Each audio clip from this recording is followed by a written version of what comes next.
Algunas acusaciones no solo arruinan reputaciones, también matan sueños. Él se suponía que sería el chico que lograría salir adelante, la estrella de fútbol americano de secundaria con una beca completa esperándolo, el hijo cuyo talento iba a cambiar el futuro de su familia. Luego, en una sola tarde, una chica señaló hacia él y dijo una palabra que hizo estallar todo por lo que había trabajado. La escuela le creyó en cuestión de minutos. El pueblo le creyó en cuestión de horas. Y para cuando cayó la noche, él se había convertido en el villano de una historia que nunca escribió. Su madre suplicó a todos que se calmaran, que escucharan, que miraran más a fondo. No lo hicieron. Lo que nadie sabía, ni la escuela, ni el fiscal del distrito, ni siquiera la chica que hizo la acusación, era que la clave de la verdad descansaba en silencio en las manos de una madre, esperando el momento en que su corazón roto se convertiría en su arma más poderosa. Gracias a todos mis espectadores y suscriptores por su apoyo. Manténganse atentos para recibir actualizaciones diarias de crímenes reales. No olviden suscribirse. El padre de Dominique Barber murió cuando él tenía solo 9 años. Tenía suficientes razones para rendirse, pero nunca lo hizo. Entonces, ¿qué fue lo que impulsó a Dominique a seguir adelante? Para responder a eso, tenemos que volver al principio. Raymond Barber era capataz de construcción y trabajaba jornadas largas para mantener a su familia. Murió en el derrumbe de un andamio, en una obra 3 semanas antes de Navidad. No había un seguro de vida sustancial ni red de seguridad, solo facturas médicas de su breve hospitalización, gastos de funeral, que Helen, su esposa, no podía pagar, y una hipoteca cuyo préstamo no tenía idea de cómo iba a cubrir. La familia de Raymond culpó a Helen por su muerte. Sus hermanos Calvin y Vernon le dijeron a cualquiera que quisiera escuchar que ella había presionado a Raymond para trabajar demasiadas horas extra, que había sido demasiado exigente, que quería cosas que no podían permitirse. Dijeron esas cosas en el funeral. Dijeron esas cosas directamente a la cara de Helen. Calvin acorraló a Helen en el convivio después del entierro y le dijo sin rodeos: «Ese chico necesita tíos, no a una mujer de luto que no entiende lo que los hombres necesitan».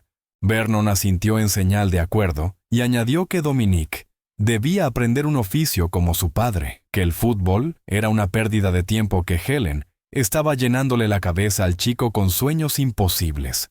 Cuando 6 meses después intentaron solicitar la custodia parcial, Helen rompió todo contacto. Se negó a permitir que envenenaran a su hijo con su amargura. Se negó a dejar que le dijeran a Dominique que sus sueños no importaban. Helen se convirtió de la noche a la mañana en madre y padre. Por las mañanas tomó un trabajo de limpieza aseando habitaciones de hotel en el centro. Por las tardes trabajaba en una tienda doblando ropa y cobrando a los clientes hasta que la tienda cerraba a las 9:00. Cada dólar se estiraba al máximo. Cada sacrificio era deliberado. Se saltaba comidas para que Dominique pudiera comer. Llevó la misma 3 mudas de ropa durante 2 años. Permitió que les cortaran la luz 2 veces antes que atrasarse en el pago de la hipoteca. Le hizo a Raymond una promesa ante su tumba: «Sacaré a nuestro hijo de esta vida.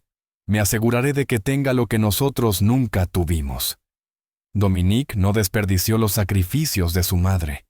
Se lanzó al fútbol como si fuera lo único que lo mantenía con vida. Tal vez lo era. Se despertaba a las 5 de la mañana para hacer ejercicios y prácticas en el parque antes de ir a la escuela. Estudiaba grabaciones de partidos en una laptop que Helen había comprado en una casa de empeño. Levantaba pesas en el garaje usando equipamiento que un vecino les había regalado. Para su penúltimo año de secundaria, Dominique era el mejor corredor del estado. Los entrenadores lo llamaban un talento que solo aparece una vez por generación. Reconocimientos a nivel estatal, cartas de reclutamiento que llegaban cada semana de programas de división primera en todo el país. Un promedio de calificaciones por encima de 3.5. A pesar de que el horario de trabajo de Helen significaba que la mayoría de las noches estudiaba solo. Sus compañeros de equipo lo describían como el chico más respetuoso que habían conocido. Sus profesores decían que nunca causaba problemas, Nunca contestaba de mala manera, nunca ponía excusas cuando llegaba tarde porque había tenido que tomar 2 autobuses para llegar a la escuela. La gente de su vecindario se unió detrás de él. Él representaba algo más grande que el fútbol. Representaba esperanza para familias como la suya. Era la prueba de que el trabajo duro y el talento podían de verdad cambiar tu vida. Helen asistió a cada uno de sus partidos. Se sentaba en las gradas con un termo de café, el cuerpo dolorido después de pasar el día limpiando habitaciones. Animaba más fuerte que nadie. Lloraba cuando él anotaba touchdowns. Se quedaba después de los partidos para ayudar a guardar el equipo porque los entrenadores habían sido buenos con su hijo. Los cazatalentos universitarios empezaron a rondar durante el último año de secundaria de Dominique. Las ofertas llegaban. Becas completas en programas que podían impulsarlo hasta la NFL si seguía trabajando. Helen se permitió creer que por fin lo peor había quedado atrás, que la muerte de Raymond no había sido en vano, que su sufrimiento tenía un propósito. Dominique sabía lo que significaba esa beca. Significaba que su madre por fin podría descansar. Significaba que la deuda podía pagarse. Significaba que la memoria de Raymond sería honrada. Cargaba con ese peso todos y cada uno de los días, pero nunca se quejaba. Solo trabajaba más duro. La comunidad adoraba a Dominique Barber. Amaban su historia. Amaban su humildad. Amaban verlo atravesar las líneas defensivas como si no estuvieran ahí. Todo el mundo amaba a Dominique Barber. Todos, excepto una persona que quería su atención más que cualquier otra cosa en el mundo. Antes de que continúes con esta historia, asegúrate de darle like al video, suscribirte al canal y compartirlo con alguien que necesite escucharla.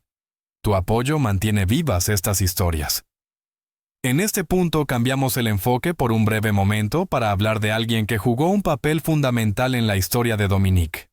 Su nombre era Joy Terry. Joy Terry era hija única. Su padre, Emmanuel, trabajaba como ajustador de seguros.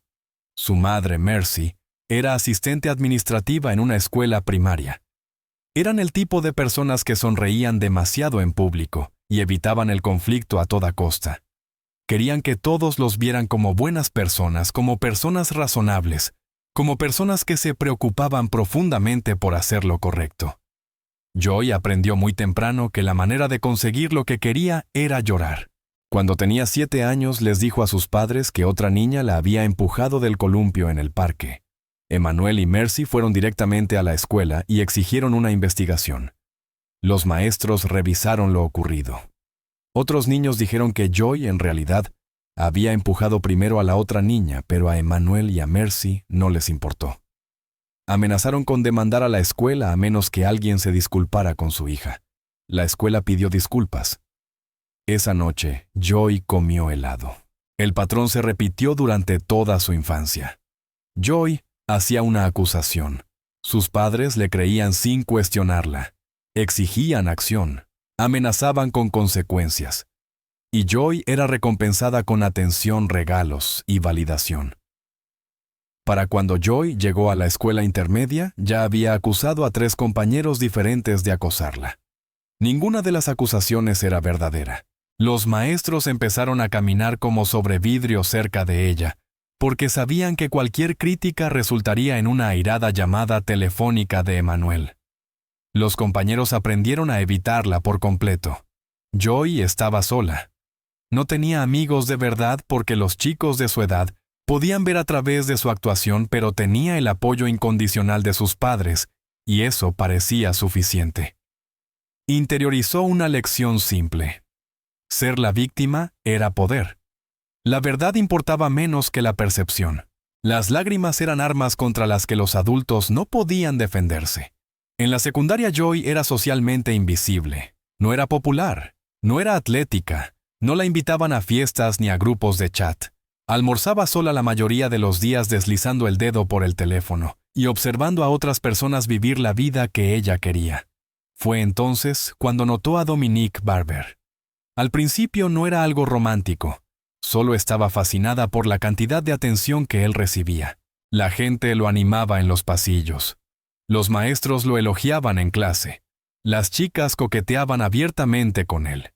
Parecía moverse por el mundo con una facilidad y una confianza que Joy nunca había experimentado.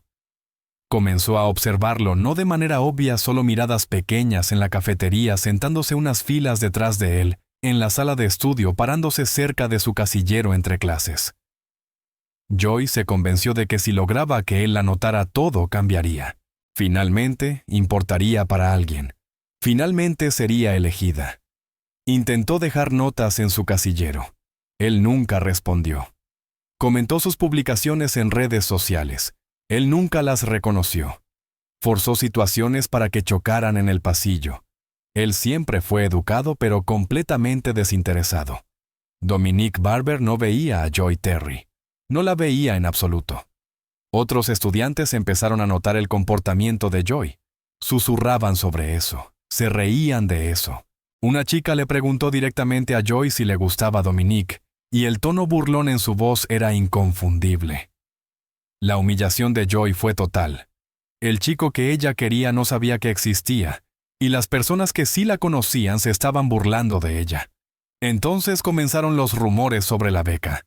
La gente decía que Dominique iba a recibir una beca completa en un programa importante, que iba a lograr salir adelante, que su vida estaba a punto de cambiar para siempre. La fascinación de Joy se retorció en algo más oscuro. Comenzó a pensar, ¿por qué él obtiene todo cuando ni siquiera me mira? El pensamiento se convirtió en un ciclo en su cabeza. Se repetía una y otra vez hasta que dejó de sonar irracional. Empezó a fantasear con maneras de herirlo. Nada serio al principio, solo pensamientos ociosos sobre cómo podría derribarlo un escalón, hacerlo sentir pequeño como ella se sentía pequeña. Entonces, llegó el incidente del pasillo. No fue nada.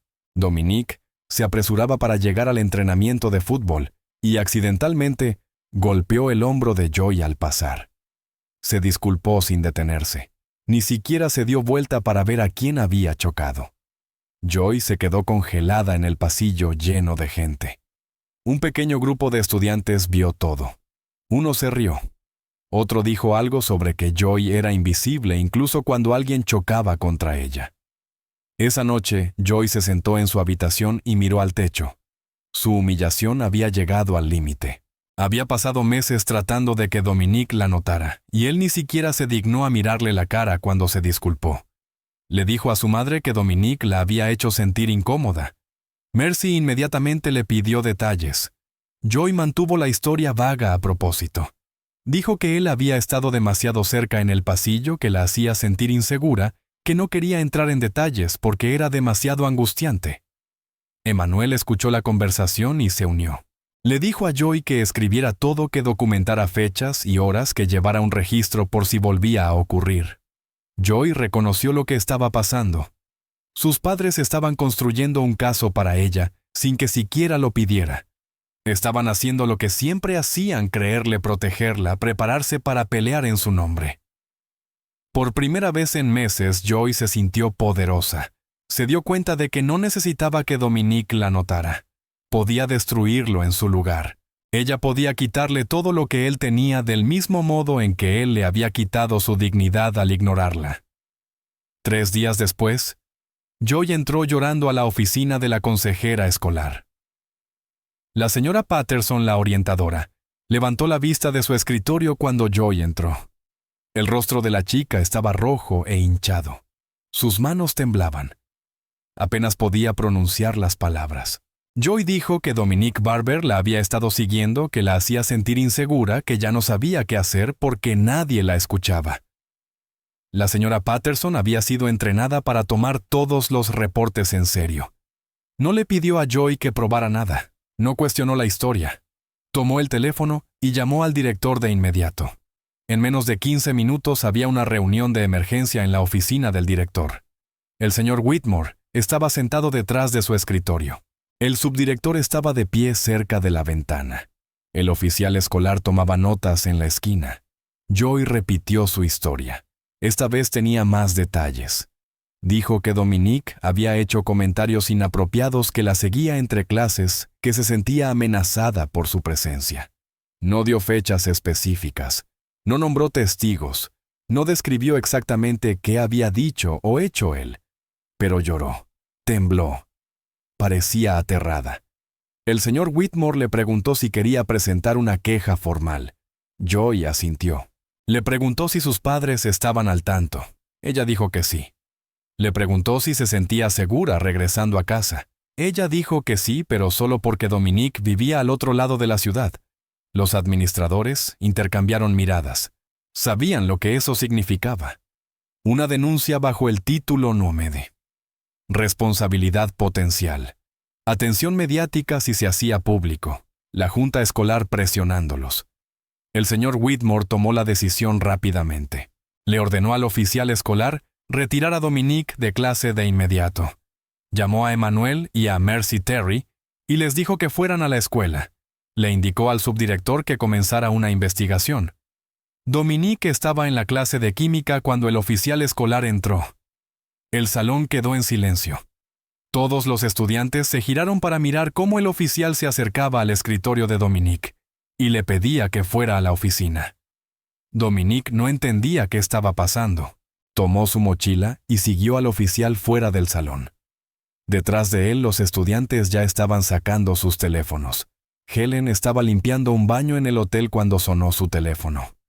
Casi no contestó porque no se permitían llamadas personales durante su turno, pero algo le dijo que debía hacerlo. La voz del subdirector era formal y fría. Señora Barber, su hijo ha sido acusado de hacer que otra estudiante se sintiera insegura. Debe venir a la escuela inmediatamente. Helen ni siquiera marcó su salida. Le dijo a su jefe que había una emergencia y corrió hacia su coche. Las manos le temblaban mientras conducía. Su mente repasaba todas las posibilidades. Dominique no era problemático, no se metía en peleas, no faltaba al respeto a los maestros. Esto tenía que ser un error. Llegó a la escuela 20 minutos después todavía con su uniforme de limpieza. La recepcionista la miró con algo parecido a lástima y le dijo que fuera directo a la oficina del director.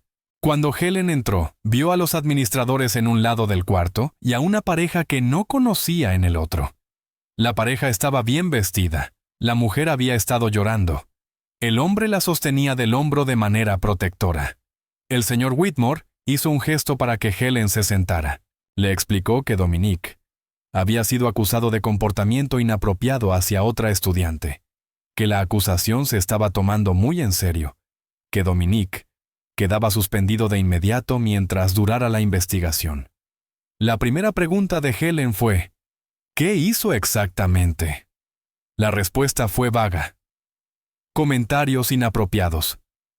Atención no deseada, comportamiento que hizo que otra estudiante se sintiera insegura. Helen preguntó, ¿cuándo ocurrió esto? La respuesta fue imprecisa, durante las últimas semanas. Helen preguntó, ¿quién lo está acusando? Le dijeron que esa información era confidencial para proteger la privacidad de la denunciante. Helen miró a la pareja al otro lado de la sala. La mujer Mercy miraba al suelo. El hombre, Emmanuel, miraba a Helen como si ella hubiera dañado a su familia. Helen se volvió hacia el señor Whitmore y dijo, «Necesito hablar con mi hijo». Trajeron a Dominique al salón. Se veía aterrorizado. Helen nunca había visto esa expresión en su rostro. Se sentó a su lado y susurró, «Mamá, no sé ni de quién están hablando». Helen pidió a los administradores que explicaran exactamente de qué se acusaba a Dominique. Pidió fechas, pidió lugares, pidió testigos. Cada respuesta era frustrantemente vaga. La investigación seguía en curso. No podían compartir detalles aún. Todo sería explicado a su debido tiempo. Emmanuel Terry habló por primera vez. Dijo que su hija había estado sufriendo durante semanas, que tenía miedo de ir a la escuela, que Dominique la había estado acosando y haciéndole amenazas. La cabeza de Dominique se levantó de golpe. Ni siquiera conozco a su hija.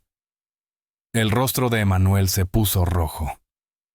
«¿La estás llamando mentirosa?» Helen puso su mano sobre el brazo de Dominique para mantenerlo callado. Miró al señor Whitmore y dijo, «Esto no tiene sentido. Mi hijo tiene práctica de fútbol todos los días después de la escuela. Va directo a casa después. ¿Cuándo se supone que hizo todo eso? El señor Whitmore dijo que la línea de tiempo sería investigada, pero por ahora Dominique debía abandonar el campus y mantenerse alejado hasta que la investigación terminara. Helen se levantó, miró a Mercy y a Emmanuel y dijo: «No sé qué les dijo su hija, pero mi hijo es inocente». Emmanuel también se levantó. «Eso dicen todos».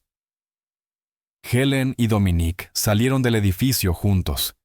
El estacionamiento parecía girar a su alrededor.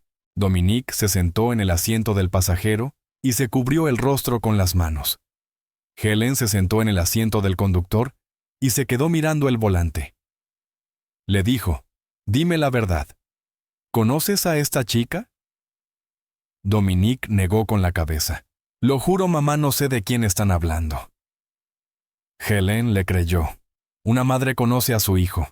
Sabía que Dominique no era capaz de lo que estaban describiendo, pero también sabía que eso no importaría para nadie más. Para cuando llegaron a casa, la historia ya se estaba difundiendo. Chats grupales, redes sociales, susurros en pasillos y estacionamientos. Dominique Barber, el chico de oro, había sido acusado. Y en el tribunal de la opinión pública, eso era suficiente para condenarlo. La escuela contrató a un investigador externo para revisar las acusaciones de Joy. Su nombre era Gerald Foster. Era un policía retirado que hacía trabajos independientes para distritos escolares cuando necesitaban cubrirse legalmente. Gerald entrevistó a Joy primero. Ella se sentó en una sala de conferencias con sus padres y su abogado. Contó su historia con lágrimas corriendo por su rostro. Dijo que Dominique la había acorralado en pasillos vacíos, que hacía comentarios sobre su cuerpo, que le enviaba miradas amenazantes durante clase, que tenía miedo de que pudiera lastimarla físicamente. Gerald pidió detalles específicos. Joy dijo que había ocurrido durante varias semanas, quizá meses. No podía recordar fechas exactas. Dijo que Dominique era cuidadoso y se aseguraba de que nadie estuviera cerca cuando se le acercaba. Gerald preguntó si le había contado a alguien cuando todo empezó. Joy dijo que había intentado decirle a un maestro, pero que el maestro no la tomó en serio. No recordaba qué maestro. No recordaba cuándo ocurrió esa conversación. Gerald preguntó si tenía mensajes de texto o interacciones en redes sociales con Dominique. Joy dijo que no. Él nunca la contactó por internet. Todo había ocurrido en persona. Gerald pasó a entrevistar a Dominique. El chico se sentó en la misma sala 2 días después. Helen estaba a su lado. No podían pagar un abogado, así que estaban solos. Dominique mantuvo su inocencia. Dijo que no conocía a Joy Terry. Dijo que nunca había hablado con ella. Dijo que no tenía idea de por qué lo acusaría de algo así. Gerald preguntó dónde estaba Dominique la mayoría de los días después de la escuela. Dominique dijo que estaba en la práctica de fútbol. La práctica era de 3:30 a 6:00 todos los días. Su entrenador podía confirmarlo. Gerald preguntó dónde estaba Dominique durante el almuerzo. Dominique dijo que comía en la cafetería con sus compañeros de equipo. Había docenas de testigos que podían confirmarlo. Gerald preguntó si Dominique había estado alguna vez a solas con Joy. Dominique dijo que no, que ni siquiera sabía cómo era ella físicamente. Gerald tomó notas. Les dijo a Dominique y a Helen que revisaría las pruebas y presentaría su informe a la junta escolar. Durante las siguientes 2 semanas, Gerald realizó entrevistas adicionales. Habló con maestros que tenían a Joy y a Dominique en sus clases. Ninguno había presenciado interacciones preocupantes. Habló con los compañeros de equipo de Dominique. Todos dijeron que Dominique estaba en la práctica en los momentos en que Joy afirmaba que ocurrieron los incidentes. Gerald solicitó las grabaciones de seguridad de la escuela. Las cámaras mostraban a Dominique caminando por los pasillos entre clases, pero no había ninguna grabación de él acercándose a Joy o siguiéndola. Las cámaras demostraban que él salía del campus inmediatamente después de la práctica cada día. Gerald revisó los registros de asistencia del equipo de fútbol. Dominique tenía asistencia perfecta. Su entrenador confirmó que nunca llegaba tarde ni se iba temprano. Gerald entregó su informe al señor Whitmore. El informe concluía que no había suficiente evidencia para probar las acusaciones de Joy. Sin embargo, también afirmaba que no había suficiente evidencia para refutarlas. Gerald recomendó que la escuela tomara medidas para garantizar que Joy se sintiera segura, incluso si eso significaba expulsar a Dominique del campus. La junta escolar programó una audiencia para decidir el destino de Dominique. Helen recibió un aviso con 72 horas de anticipación.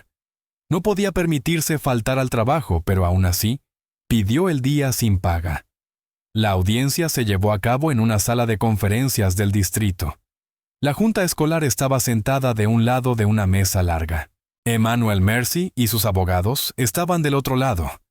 Helen y Dominique se sentaron solos en una mesa más pequeña a un costado. Joy no asistió. Su abogado leyó una declaración preparada en su nombre.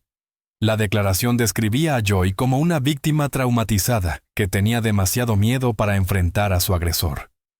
Describía a Dominique como un depredador que usaba su estatus de estrella del fútbol para intimidar a estudiantes vulnerables. Helen tuvo permiso para hablar. Se levantó y presentó las pruebas recopiladas por Gerald. Mostró los registros de asistencia a la práctica.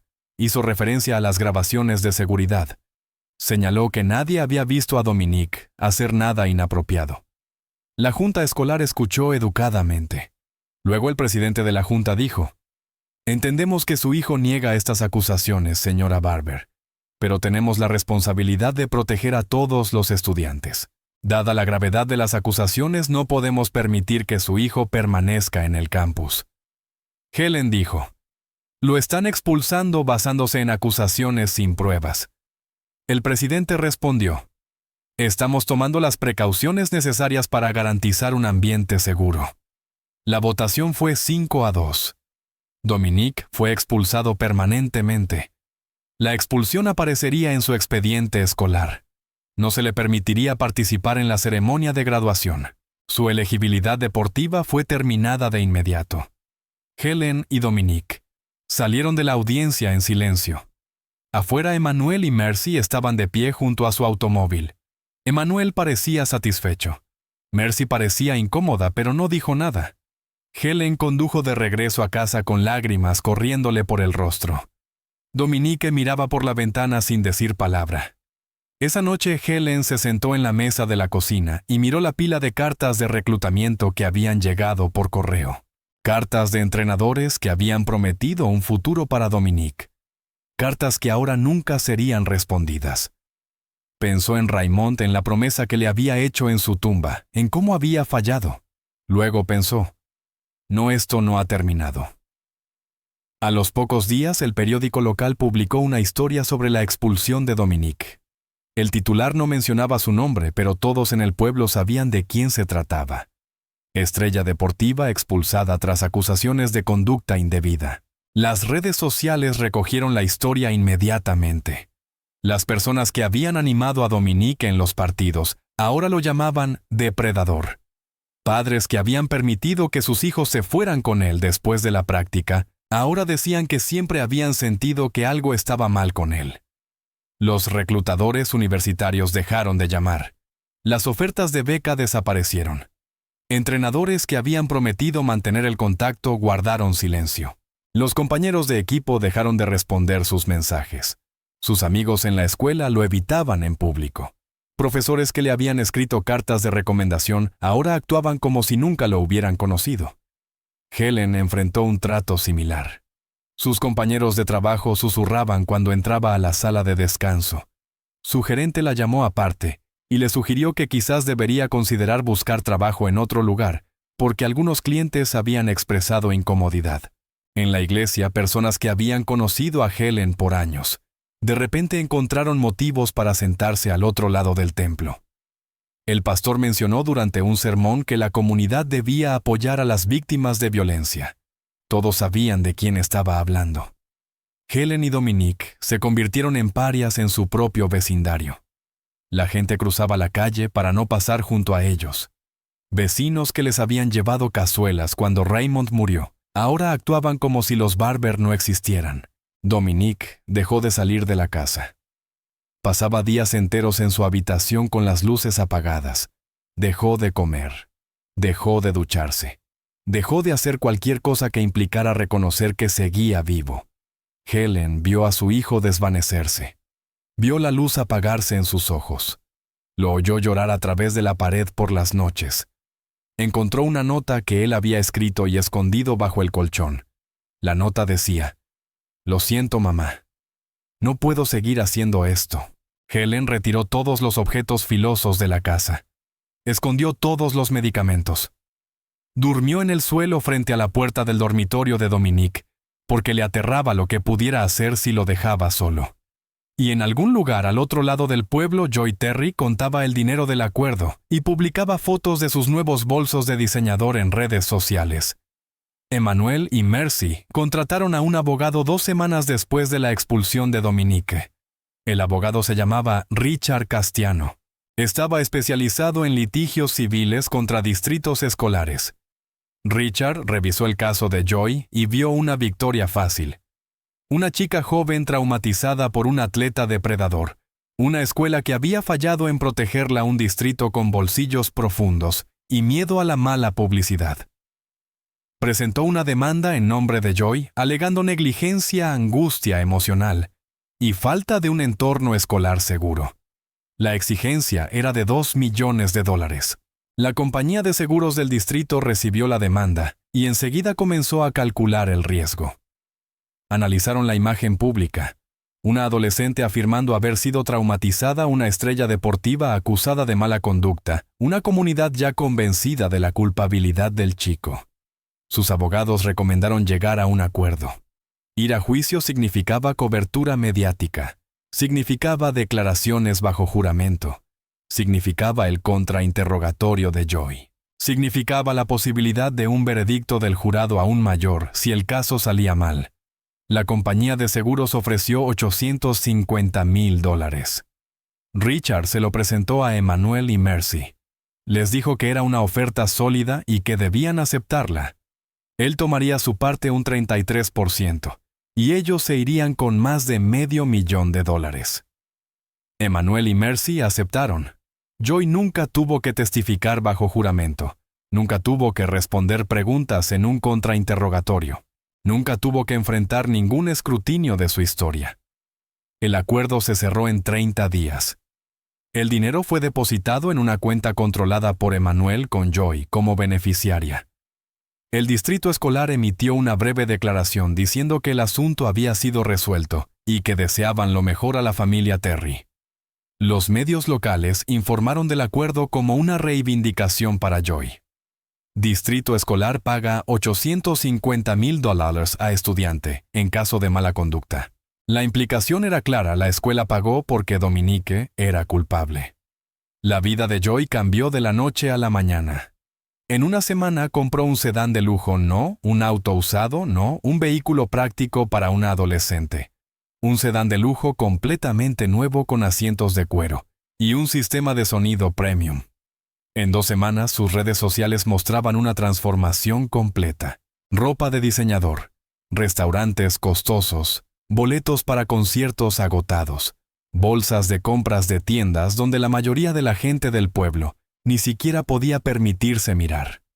Publicaba fotos en la playa, en parques de diversiones, en hoteles de lujo, siempre con subtítulos como «Bendecida, viviendo mi mejor vida» o «Las cosas buenas llegan a quienes esperan». La casa de los Terry fue renovada, cocina nueva, jardinería profesional, una piscina elevada instalada en el patio trasero. Las amigas de Joy, las pocas que había logrado conservar, empezaron a aparecer en sus fotos más frecuentemente. Posaban con sus bolsas de compras. La etiquetaban en publicaciones de brunches costosos. Comentaban emojis de corazón en cada foto. Joy no mostraba absolutamente ningún síntoma de trauma. No mencionaba citas de terapia. No tenía comportamientos retraídos. No había señales de alguien que estuviera recuperándose de una experiencia aterradora. Estaba prosperando. Helen lo veía todo. Seguía las redes sociales de Joy desde una cuenta falsa. Tomaba capturas de cada publicación. Documentaba cada compra. Guardaba cada pie de foto. Helen ya no podía pagar su apartamento. Ella y Dominique se mudaron a una unidad de alquiler más pequeña en las afueras del pueblo. El vecindario era duro. Las paredes eran delgadas. La calefacción apenas funcionaba en invierno. Helen tomó un tercer trabajo limpiando edificios de oficinas por la noche. Trabajaba de medianoche a 4 de la mañana, luego dormía 3 horas antes de comenzar su turno matutino de limpieza. Pasaba cada momento libre estudiando las redes sociales de Joy. Creó hojas de cálculo siguiendo las publicaciones de Joy. Trazó líneas de tiempo. Anotó las incongruencias entre el supuesto trauma de Joy y su comportamiento real. Helen contactó abogados, llamó a todos los abogados del condado y explicó la situación. Preguntó si había alguna forma de impugnar el acuerdo, alguna forma de reabrir el caso, alguna manera de demostrar la inocencia de Dominique. Cada abogado le dijo lo mismo. Sin nuevas pruebas no hay nada que podamos hacer. El acuerdo es definitivo. El caso está cerrado. Uno de los abogados se apiadó de ella y pasó 20 minutos explicándole la realidad legal. Le dijo, necesita que ella admita que mintió. Necesita una grabación o un testigo o algo concreto que pruebe que lo inventó. Sin eso nadie escuchará. Helen colgó el teléfono y se quedó mirando su tablero de corcho, fotos de Joy, sonriendo, capturas de pantalla de Joy, presumiendo evidencia de Joy, viviendo una vida sin consecuencias. Pensó, entonces eso es lo que voy a conseguir. Helen comenzó a planear. Estudió los patrones de Joy, cuándo publicaba, a dónde iba, con quién pasaba tiempo, a qué eventos asistía. Joy publicaba con frecuencia sobre eventos comunitarios, recaudaciones de fondos escolares, galas benéficas, lugares donde podía ser vista y admirada. Helen vio que se acercaba la gala anual de recaudación de fondos de la escuela. Era un evento grande, entradas caras, un lugar elegante, el tipo de evento donde la gente se viste bien y finge preocuparse por las causas. Helen llamó a la coordinadora del evento y se ofreció como voluntaria para trabajar como parte del personal. Dijo que necesitaba el dinero extra. La coordinadora estaba encantada de tener ayuda. Necesitaban camareros y personas para montar las mesas. Helen compró una aplicación de grabación barata para su teléfono. La probó docenas de veces para asegurarse de que el audio fuera claro. Practicó llevar el teléfono en el bolsillo del delantal con el micrófono expuesto. Contactó a Terrence Shaw, un investigador privado que hacía trabajo pro bono para familias afectadas por condenas injustas. Terrence escuchó su historia y revisó su documentación. Le dijo, «Has hecho un trabajo increíble, pero necesitas más. Necesitamos grabarla a ella». Admitiendo lo que hizo, Helen dijo, «Ese es el plan». Terrence le proporcionó equipo profesional, un collar con un micrófono oculto, una grabadora de respaldo disfrazada como un bolígrafo. Le explicó los requisitos legales de su estado para grabar consentimiento de una sola parte. Mientras Helen estuviera presente en la conversación, la grabación era legal. Practicaron técnicas de entrevista, preguntas diseñadas para que Joy se sintiera cómoda, maneras de guiar la conversación sin que pareciera intencional. Terrence dijo, «Ella está confiada ahora. Cree que ganó. Es en esos momentos cuando la gente se descuida». Helen dijo, «Bien. Dependo de eso». La gala era dentro de 3 semanas.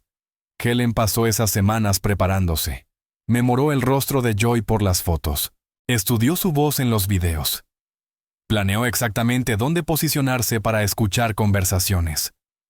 Por las noches, Helen permanecía despierta imaginando el momento en que Joy cometería un desliz. El momento en que la verdad finalmente saldría. El momento en que podría demostrar al mundo que su hijo era inocente. Dominique no sabía lo que su madre estaba planeando. Estaba demasiado deprimido para notar gran cosa. Pasaba los días en la cama. Apenas hablaba. Miraba a Helen con ojos vacíos que le rompían el corazón cada vez. Helen siguió adelante porque tenía que hacerlo. Porque rendirse significaba dejar que Joy ganara. Porque su hijo merecía algo mejor que ser destruido por una mentira. Y porque en algún lugar dentro de ella Helen sabía que los mentirosos siempre cometen un desliz tarde o temprano.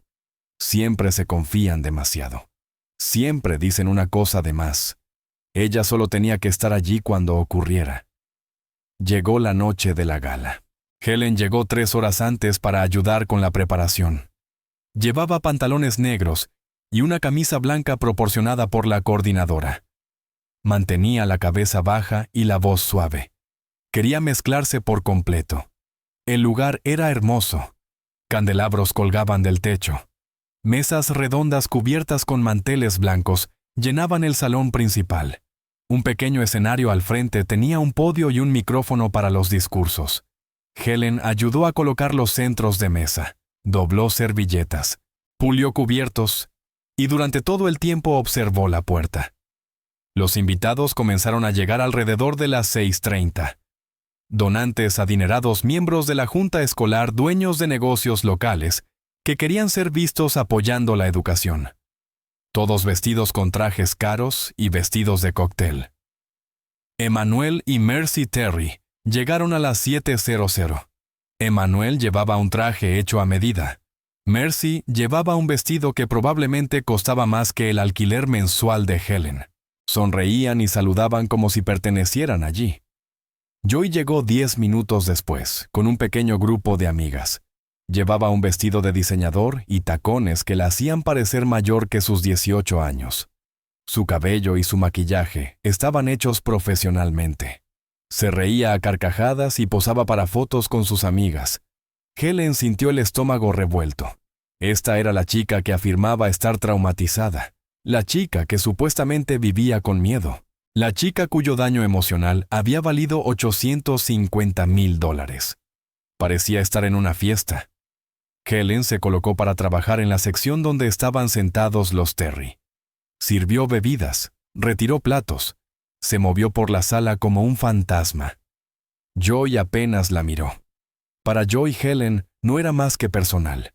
Otra persona invisible cuyo trabajo era hacerla sentir cómoda. La noche avanzó lentamente. Se dieron discursos. Se agradeció a los donantes. Se entregaron cheques a la escuela. Helen siguió trabajando y observando. Alrededor de las 9:00 Joy y su amiga Pamela salieron a tomar aire. Helen las vio a través de la ventana. Estaban de pie en el patio cerca de unas plantas decorativas. Helen tomó una bandeja y la siguió afuera. Fingió recoger vasos vacíos de una mesa cercana. Se colocó detrás de una gran maceta donde podía escuchar sin ser vista. Sacó su teléfono y abrió la aplicación de grabación. Sus manos temblaban. Presionó grabar y dejó el teléfono en el borde detrás de la planta con el micrófono apuntando hacia las chicas. Pamela hablaba del vestido que Joy llevaba puesto. Joy reía y decía que había costado casi $1,000. Pamela dijo que no podía creer que Joy tuviera ese tipo de dinero ahora. La voz de Joy bajó un poco. Lo sé, ¿verdad? No puedo creer que la escuela realmente lo pagó. No pensé que me darían todo el monto. Helen se paralizó. Cada músculo de su cuerpo se quedó inmóvil. Pamela dijo, «¡Qué suerte tienes! Ojalá algo así me pasara a mí». Joy rió. «Chica, fue más fácil de lo que pensé. La escuela entró en pánico tan rápido. Solo querían que todo desapareciera». Pamela bajó la voz. «¿No te daba miedo que descubrieran que estabas mintiendo?» Hubo una pausa. Helen contuvo la respiración. Joy dijo, «Bueno, técnicamente no mentí. Solo lo hice sonar peor de lo que era. Pero una vez que el abogado se involucró, él me dijo exactamente qué decir». El corazón de Helen latía tan fuerte que sintió que podría romperle el pecho. Pamela preguntó, «Entonces, ¿qué fue lo que realmente pasó, Joy?» Suspiró. «Nada, sinceramente. Él chocó conmigo en el pasillo una vez. Ni siquiera se disculpó bien. Yo estaba tan enojada. Y entonces me di cuenta de que podía convertirlo en algo más grande». Pamela sonaba sorprendida. «Espera. ¿Entonces él no hizo nada, Joy?», dijo. «No realmente, pero la gente cree cualquier cosa si lloras lo suficiente». Y la escuela estaba aterrorizada de una demanda. El abogado de mi papá dijo que llegarían a un acuerdo rápido si presionábamos lo suficiente. Pamela preguntó, «¿Y Dominique no está destruido?» La voz de Joy se volvió plana. «O sea, sí, pero debería haber sido más amable conmigo. Actuó como si yo no existiera, así que ahora sabe lo que se siente». Helen tuvo que morderse el labio para no hacer ruido. Las lágrimas le corrían por el rostro, pero no se movió. Pamela dijo: «Eso es algo cruel». Joy respondió: «Va, a él se le pasará. La gente olvida las cosas y yo ya cobré, así que ambas chicas rieron». Luego Joy dijo algo sobre volver adentro porque le dolían los pies. Helen esperó hasta que se fueron. Luego tomó su teléfono y detuvo la grabación. La revisó. El audio era claro. Cada palabra estaba ahí. Se fue del lugar inmediatamente. No marcó su salida. No le dijo a nadie que se iba. Solo caminó hasta su coche y se sentó en el asiento del conductor con las manos en el volante. Ya lo tenía. Por fin tenía pruebas. Helen llamó a Terrence Shaw mientras conducía a casa. Apenas podía hablar. Él le dijo que fuera a su oficina a primera hora de la mañana y que llevara la grabación. Esa noche, Helen no durmió. Se quedó en la cama escuchando la grabación una y otra vez. La voz de Joy diciendo: «No puedo creer que la escuela realmente lo pagó». La voz de Joy diciendo: «Solo lo hice sonar peor de lo que era». La voz de Joy diciendo: «A él se le pasará».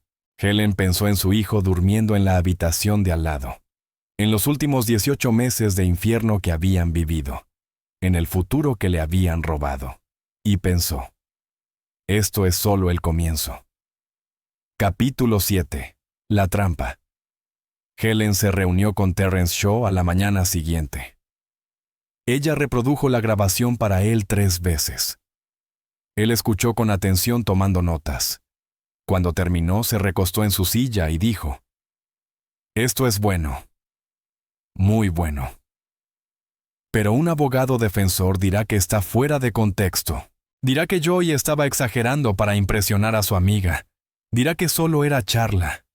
Helen sintió como su esperanza se desinflaba. Entonces: «No es suficiente», Terrence dijo.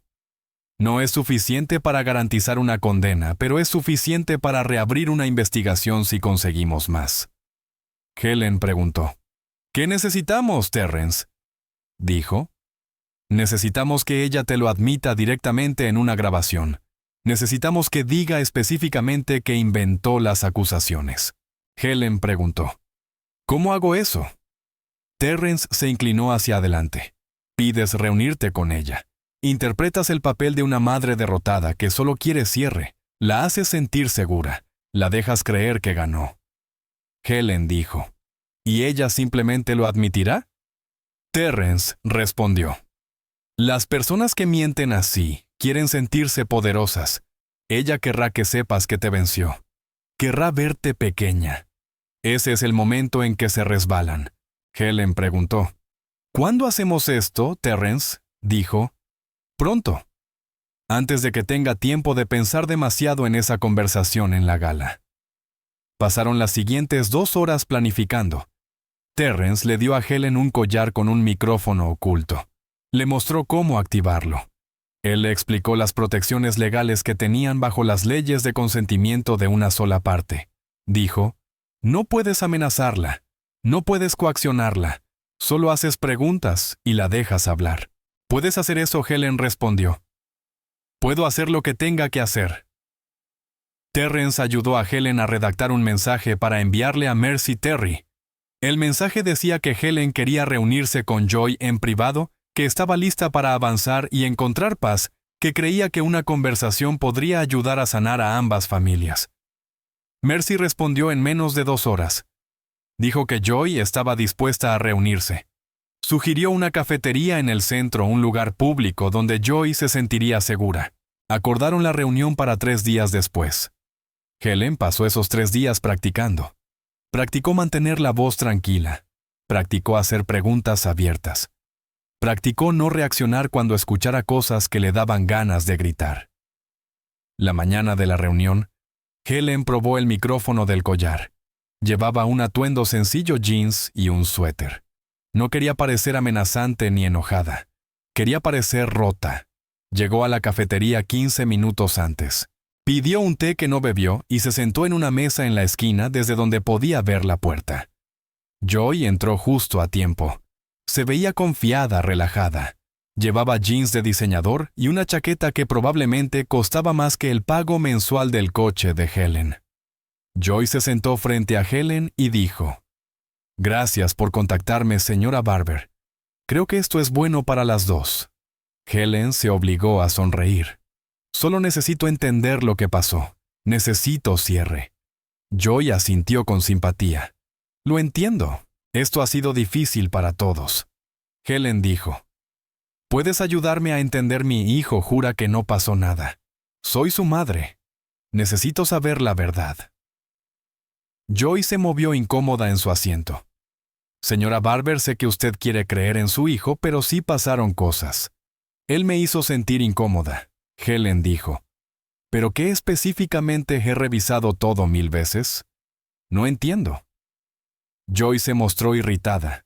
«Me está pidiendo que lo demuestre otra vez, porque ya pasé por eso». Helen negó rápidamente. No te pido que pruebes nada. Solo necesito entenderlo para mí». Quizás algo se malinterpretó. Joy se relajó un poco. Bueno, sí, quizá algunas cosas se exageraron durante el proceso legal. El corazón de Helen comenzó a acelerarse, pero mantuvo la voz estable. «Exageradas», Joy suspiró. «Mire, el abogado me dijo que describiera todo de la peor manera posible para asegurar que la escuela lo tomara en serio. Así funcionan estas cosas». Helen dijo. «Entonces se exageraron cosas. ¿Qué significa eso exactamente?» Joy se recostó en la silla. «Significa que su hijo no era un monstruo. Pero una vez que todo comenzó, no podía simplemente echarme atrás». Helen preguntó. ¿Por qué no? Joy la miró como si la respuesta fuera obvia. «Porque para entonces ya había dinero de por medio. Mis padres habían contratado abogados. La demanda ya estaba presentada. No podía simplemente decir que estaba equivocada». Helen dijo. «Entonces en realidad no pasó nada». Joy dudó. Miró a Helen con cuidado, como tratando de descifrar si era una trampa. Finalmente dijo: «No como lo dije en los reportes. Fue un malentendido, pero se volvió más grande de lo que yo quería». Helen dijo: «Un malentendido que te consiguió $850,000. El rostro de Joy se endureció. «Yo no pedí eso. Los abogados se encargaron». Helen dijo: «Pero aceptaste el dinero». Joy dijo: «Por supuesto que acepté el dinero. ¿Qué se suponía que hiciera? ¿Devolverlo, Helen?», preguntó. «¿Pensaste en lo que esto le haría a Dominique?» Joy se mostró incómoda por primera vez. «Eso no es culpa mía. Yo no lo obligué a hacer nada». Helen dijo: «Le destruiste la vida con una mentira». Joy se levantó abruptamente. «Espera. ¿Estás grabando esto?» Helen también se puso de pie. La miró directo a los ojos y dijo: «Sí». El rostro de Joy se puso blanco. «No puedes hacer eso. Es ilegal», Helen respondió. «Estado de consentimiento de una sola parte. Puedo grabar cualquier conversación de la que forme parte». La voz de Joy se elevó. «Voy a demandarte. Mis padres te van a demandar». Helen dijo: «Buena suerte. Te tengo grabada admitiendo que mentiste». Joy retrocedió. «¿Me engañaste?». Helen respondió: «No. Te di la oportunidad de decir la verdad. Tú elegiste no hacerlo». Joy prácticamente salió corriendo de la cafetería. Helen volvió a sentarse y detuvo la grabación del collar. Las manos le temblaban. Todo su cuerpo temblaba, pero tenía lo que necesitaba. Llamó a Terrence. Le dijo: «Lo tengo todo». Antes de continuar, un agradecimiento rápido a todos los que ven y apoyan este canal. Su presencia realmente lo mantiene vivo. Esta comunidad sigue creciendo gracias a personas que creen en contar historias reales y significativas. Convertirte en miembro del canal te da acceso a contenido exclusivo, material detrás de cámaras, y ayuda directamente a que podamos traer más historias poderosas a la luz. Su apoyo marca una diferencia real, y nos encantaría saber quién está aquí. Deja un comentario diciendo desde dónde nos ves. Si sigues aquí ahora mismo, escribe "I'm still here" en los comentarios. Veamos quién llega hasta el final. No olvides darle like al video también. Ahora continuemos. Helen y Terrence llevaron ambas grabaciones a Diana Caldwell del Innocence Project a la mañana siguiente. Diana era una abogada de derechos civiles, especializada en condenas erróneas y acusaciones falsas. Diana escuchó primero la grabación de la gala. Luego escuchó la de la cafetería. Cuando ambas terminaron, permaneció en silencio por un largo momento. Finalmente dijo: «Esto es procesable. Una admisión clara de fraude y perjurio. Podemos llevar esto al fiscal del distrito». Helen sintió por primera vez en 18 meses una oleada de alivio recorrerle el cuerpo. Entonces, «¿Nos van a creer, Diana?», dijo. «¿Con pruebas tan sólidas?». «Sí. Esto ya no es un ella dijo, él dijo. Son sus propias palabras admitiendo que mintió». Programaron una reunión con el fiscal del distrito Malcolm Rivers para esa misma tarde. Malcolm tenía unos 50 años, un fiscal de carrera con reputación de ser duro, pero justo. Diana presentó el caso. Reprodujo ambas grabaciones. Mostró a Malcolm las inconsistencias de la línea de tiempo en la investigación original. Le mostró las publicaciones de Joy en redes sociales, donde no había ni un solo indicio de trauma. Malcolm escuchó sin interrumpir. Cuando Diana terminó, dijo: «Esto es malo. Muy malo». Helen preguntó. «Para Joy Terry quiere decir Malcolm», respondió para todos. «Para la escuela, para la investigación, para el acuerdo. Todo esto se construyó sobre mentiras y nadie lo detectó». Diana dijo: «Entonces reabrirá el caso». Malcolm asintió lentamente. «No tengo opción. Esto es evidencia clara de perjurio y fraude. Asignaré investigadores de inmediato». Helen preguntó: «¿Y mi hijo? ¿Se podrá limpiar su expediente?». Malcolm dijo: «Si la investigación confirma lo que muestran estas grabaciones, sí. Anularemos todo. La expulsión, las acusaciones, todo». Helen empezó a llorar. Malcolm le dio una caja de pañuelos y dijo: «Señora Barber, lamento que esto le haya ocurrido a su hijo. El sistema lo falló. Nosotros lo fallamos». La investigación avanzó rápidamente una vez que Malcolm asignó recursos. Los detectives reentrevistaron a todos los involucrados en el caso original. Comenzaron con la amiga de Joy, Pamela. Cuando los detectives tocaron a su puerta, Pamela estaba aterrada. Admitió de inmediato que Joy había presumido varias veces de haber mentido. Dijo que Joy hablaba de exagerar el trauma para asegurarse de que la escuela pagara. Los detectives entrevistaron a maestros que tenían a Joy y a Dominique en sus clases. Ninguno había presenciado interacciones preocupantes. Varios dijeron que siempre se habían sentido incómodos con lo rápido que la escuela expulsó a Dominique, sin evidencia concreta.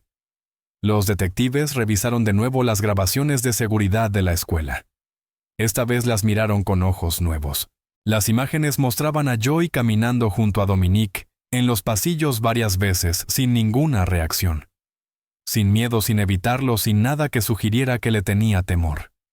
El análisis de la línea de tiempo fue aún más devastador. Joy había afirmado que los incidentes ocurrieron durante varias semanas, pero el horario de prácticas de Dominique demostraba que él estaba entrenando en la mayoría de los momentos que ella señaló. Su entrenador proporcionó registros de asistencia que probaban que Dominique estaba donde decía estar. Los investigadores llamaron a un contador forense para rastrear el dinero del acuerdo. El contador documentó cada compra realizada por la familia Terry desde que recibieron los $850,000 auto nuevo, renovaciones de la casa, artículos de lujo, gastos de vacaciones, nada que sugiriera una familia lidiando con trauma. Solicitaron por citación los registros de terapia de Joy. La terapeuta que había tratado a Joy tuvo que entregar sus notas. Dichas notas revelaron algo interesante. La terapeuta había escrito varias veces que Joy parecía actuar en lugar de procesar genuinamente algún trauma. Incluso había recomendado a Emmanuel y a Mercy considerar si Joy estaba exagerando sus síntomas. Emmanuel y Mercy nunca dieron seguimiento a esa recomendación. Los detectives entrevistaron a Richard Castiano, el abogado que había manejado la demanda civil de Joy. Richard se negó a responder la mayoría de las preguntas, citando privilegio abogado-cliente. pero sí admitió que la historia de Joy había cambiado varias veces durante la preparación de la demanda. Dijo que le había aconsejado mantener su historia consistente, pero que ella tenía dificultades para hacerlo. Tras 2 semanas de investigación, los detectives llamaron a Joy para una entrevista formal. Llegó con un abogado distinto, esta vez un abogado penalista. Sus padres vinieron con ella, pero parecían aterrados. Los detectives reprodujeron ambas grabaciones. Joy se quedó en silencio mientras su propia voz llenaba la sala.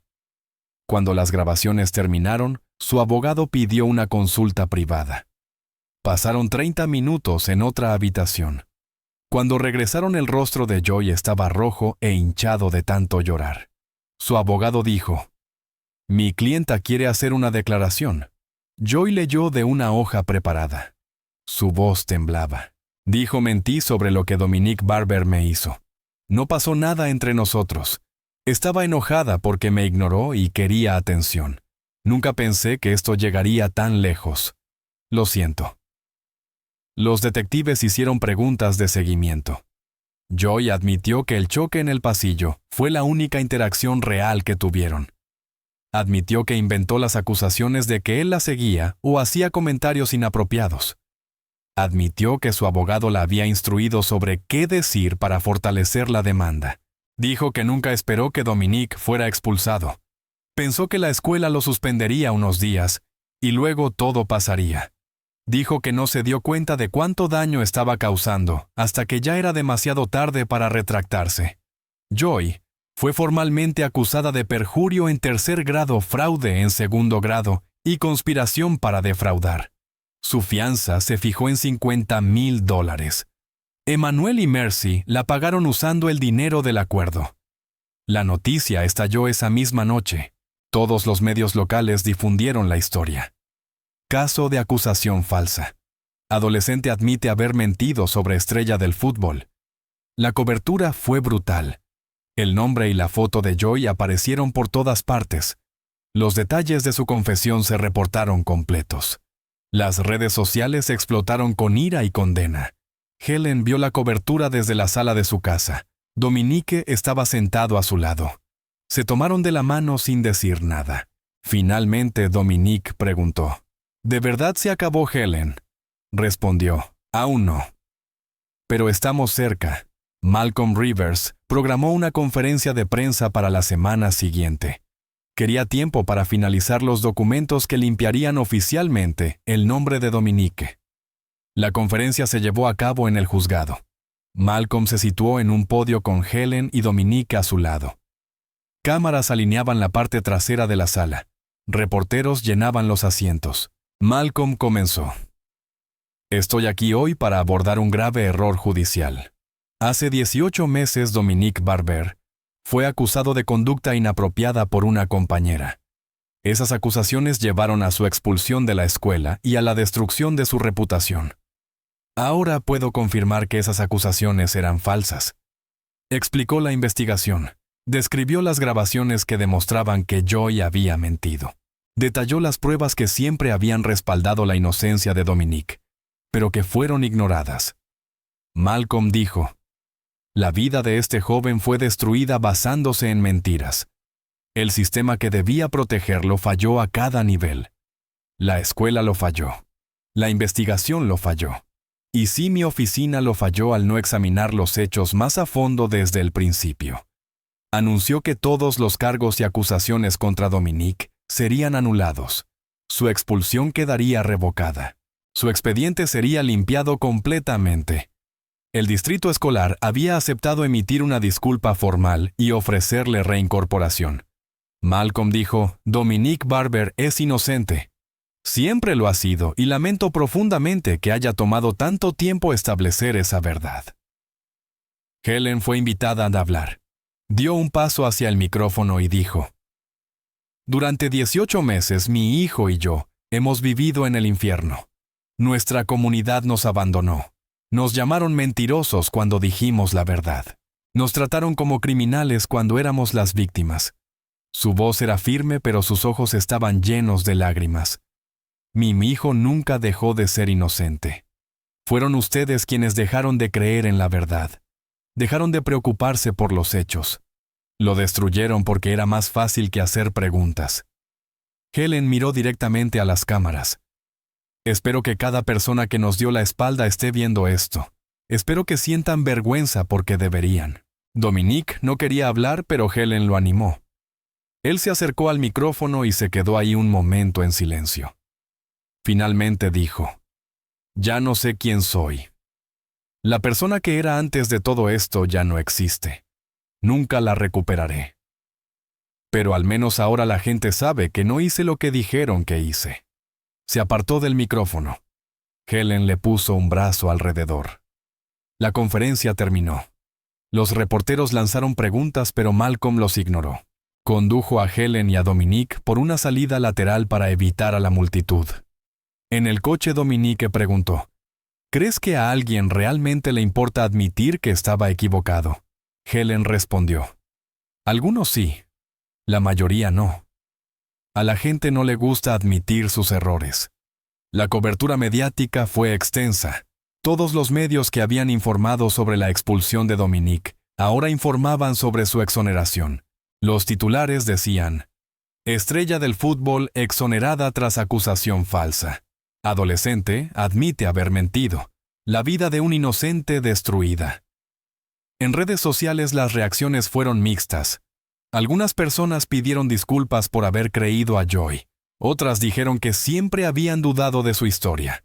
Algunas culparon a la escuela por no investigar adecuadamente. Algunas culparon a los padres de Joy por permitir su comportamiento. Un pequeño grupo aún defendió a Joy diciendo que era joven y cometió un error, y que no debía ser demonizada de por vida. Helen no sintió simpatía alguna por ninguno. Para ella, todos los que habían abandonado a Dominique eran cómplices de lo que le pasó. A los pocos días, entrenadores universitarios comenzaron a contactarlo. Habían visto la cobertura. Querían que Dominique supiera que seguían interesados. Decían cosas como: «Siempre creímos en ti, sabíamos que la verdad saldría». Dominique no les creyó. Le dijo a Helen: «No creyeron en mí. Me abandonaron en cuanto les fue conveniente». Helen dijo: «No tienes que hablar con ninguno si no quieres». Pero Dominique necesitaba pensar en su futuro. Había perdido 2 años. Era mayor ahora. No había entrenado seriamente en 18 meses. Su cuerpo ya no estaba en la forma que tenía antes de la acusación. Aceptó reunirse con algunas escuelas. Algunas eran sinceras. Reconocieron que debieron manejar la situación de forma diferente. Ofrecieron apoyo más allá del deporte, recursos de salud mental, tutorías académicas, un compromiso real con su bienestar. Otras escuelas eran oportunistas. Veían en Dominique una historia de redención buena. Publicidad, una narrativa inspiradora para reclutar estudiantes. Dominique eligió un programa pequeño de la División Segunda, que le dio buena sensación. No era la gran División Primera con la que había soñado antes, pero era algo. Era una oportunidad para volver a jugar fútbol y obtener una educación. Aceptó una beca parcial. Estudiaría trabajo social. El fútbol seguiría siendo parte de su vida, pero ya no lo definiría. La comunidad intentó enmendar lo que había hecho. Vecinos que habían rechazado a Helen y a Dominique ahora querían darles la bienvenida. Llevaron cazuelas y tarjetas de disculpa. Decían cosas como: «Nos alegra tanto que la verdad haya salido a la luz y siempre supimos que eras un buen chico». Helen aceptó sus gestos con una frialdad educada. No los perdonó. No podía. Eran las mismas personas que habían cruzado la calle para no verlos, que habían susurrado a sus espaldas, que habían creído lo peor sin dudarlo. Dominique era aún menos indulgente. Les dijo a sus antiguos compañeros de equipo que no quería sus disculpas. Les dijo a sus antiguos amigos que su silencio cuando él más los necesitó le había mostrado quiénes eran realmente. La iglesia organizó un servicio especial para dar la bienvenida a los Barber. El pastor pronunció un sermón sobre la redención y el perdón. Nunca reconoció que la iglesia los había abandonado cuando más necesitaban apoyo. Helen y Dominique asistieron solo una vez. Nunca regresaron. Los maestros de la escuela contactaron a Dominique. Dijeron que lo sentían, Dijeron que debieron haber luchado por él. Dijeron que lamentaban no haber hablado. Dominique aceptó sus disculpas, pero no confiaba en ellos. Sabía que habían protegido sus empleos por encima de protegerlo a él. Lo entendía, pero no tenía por qué gustarle. El distrito escolar le ofreció a Dominique su diploma y la oportunidad de participar en una ceremonia especial de graduación. Él se negó. Dijo, «No quiero nada de ese lugar». Helen apoyó su decisión. Dijo, «No les debes tu presencia. Ellos te lo quitaron todo. No tienes que darles tu perdón también». Poco a poco, la vida empezó a parecerse de nuevo a algo normal. Dominique se inscribió en la universidad. Helen encontró un mejor trabajo con beneficios. Se mudaron a un apartamento más agradable. Pero ambos llevaban cicatrices que no sanaban. Dominique tenía pesadillas sobre ser arrestado. Sufría ataques de pánico en lugares concurridos. Le costaba confiar en cualquiera que no fuera su madre. Helen tenía su propio trauma. Se despertaba varias veces cada noche para revisar si Dominique estaba bien aterrada de que pudiera hacerse daño. Tenía ataques de ansiedad cada vez que su teléfono sonaba inesperadamente. No podía ver noticias sobre acusaciones falsas sin tener que salir de la habitación. Ambos comenzaron terapia. Ayudó, pero no lo solucionó todo. Algunos daños son permanentes. Una tarde, Helen y Dominique estaban sentados en su pequeño balcón viendo el atardecer. Dominique preguntó, «¿Crees que algún día estaremos bien, Helen?» Respondió, «Creo que seremos diferentes, pero diferente no significa roto». Dominique dijo extraño a quien solía ser. Helen respondió, «Lo sé, pero esa persona no habría sobrevivido lo que tú sobreviviste. Tal vez la persona que eres ahora es más fuerte».